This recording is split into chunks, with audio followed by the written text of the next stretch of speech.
Hi hello welcome back to my channel. ఈరోజు ఈ వీడియోలో పైథాన్ ప్రోగ్రామింగ్లో ఒక క్వశ్చన్ చూద్దాము.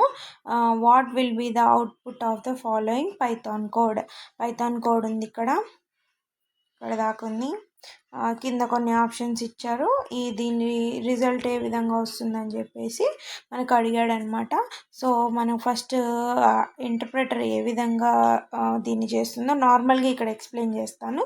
తర్వాత ఆన్లైన్ కంపైలర్ ఓపెన్ చేసి అక్కడ ఎగ్జిక్యూట్ చేసి చూపిస్తాను.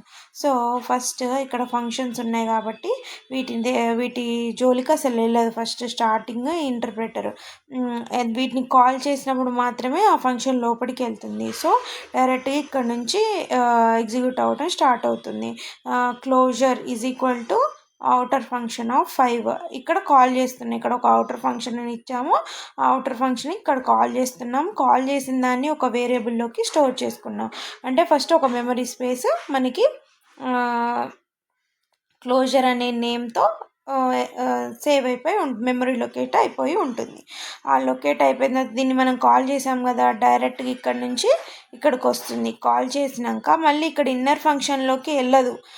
రిటర్న్ అనే స్టేట్మెంట్ ఎగ్జిక్యూట్ అవుతుంది. ఎలా ఇక్కడ మళ్ళీ కాల్ చేస్తున్నాం. ఇక్కడ మనం ఏ ఎక్స్ప్రెషన్స్ ఇవ్వలేదు. ఇప్పుడు మళ్ళీ ఇన్నర్ ఫంక్షన్ అనే దాన్ని కాల్ చేస్తున్నాం కాబట్టి మళ్ళీ ఇది ఇక్కడికి వస్తుంది. అప్పుడు ఆ ఇన్నర్ ఫంక్షన్ కాల్ చేసినప్పుడు మాత్రమే ఆ ఫంక్షన్ లోపలికి వెళ్తుంది. ఈ ఫంక్షన్ లోపలికి వచ్చిన తర్వాత మళ్ళీ ఇక్కడ రిటర్న్ ఏమన్నాడు, x+1.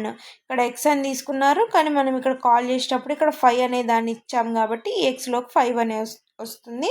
ఆ 5కి 5+1 చేస్తే 6 అవుతుంది. అంటే ఇప్పుడు మన క్లోజర్లో ఉన్న వాల్యూ ఎంత, 6 అని వస్తుంది. ఈ 6 తర్వాత దీన్ని మనం ఏం చేసాం, డైరెక్ట్గా ప్రింట్ చేసుకోకుండా మళ్ళీ మనకి ఇక్కడ రిజల్ట్ ఈజ్ ఈక్వల్ టు క్లోజర్ని కాల్ చేసాము.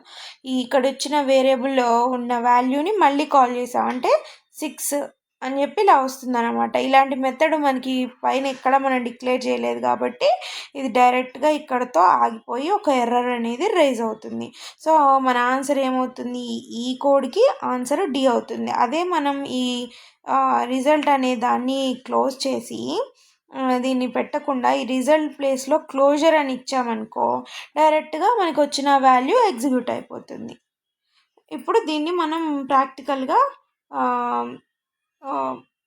చెక్ చేసి చూద్దాం. ఆన్లైన్ కంపైలర్ ఓపెన్ చేశాను. కంపైలర్లో సేమ్ యాజ్ టీజ్గా 2 ఫంక్షన్స్ క్లోజర్ అని ఇచ్చాను. క్లోజర్ని మళ్ళీ కాల్ చేశాను. మళ్ళీ తర్వాత రిజల్ట్ని ప్రింట్ చేస్తున్నాను. దీన్ని రన్ చేస్తే ఏమొస్తుంది, ఇంటూ ఆబ్జెక్ట్ ఈజ్ నాట్ కాలబుల్. అంటే మనం అనుకున్నట్టు క్లోజర్లో 6 అనే వాల్యూ వచ్చింది అంటే అది ఇంటీజర్ అయింది. ఆ ఇంటీజర్ని మళ్ళీ మనం కాల్ చేయలేము. అదే మనం ఈ ప్లేస్లో దీన్ని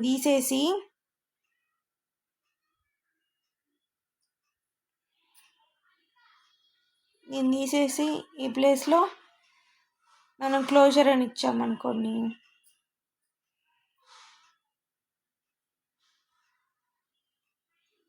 ఇప్పుడు రన్ చేస్తే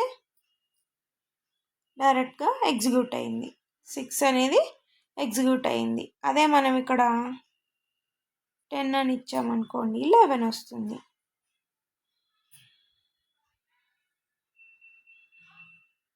దట్స్ ఆల్. అది వచ్చింది కదా. సో ఈ విధంగా మనం చేసుకోవాలి. సో ఈ వీడియో అర్థమైంది అనుకుంటున్నాను.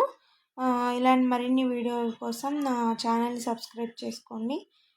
మీ ఫ్రెండ్స్ అండ్ ఫ్యామిలీ మెంబర్స్తో షేర్ చేయండి, లైక్ చేయండి. Thank you so much.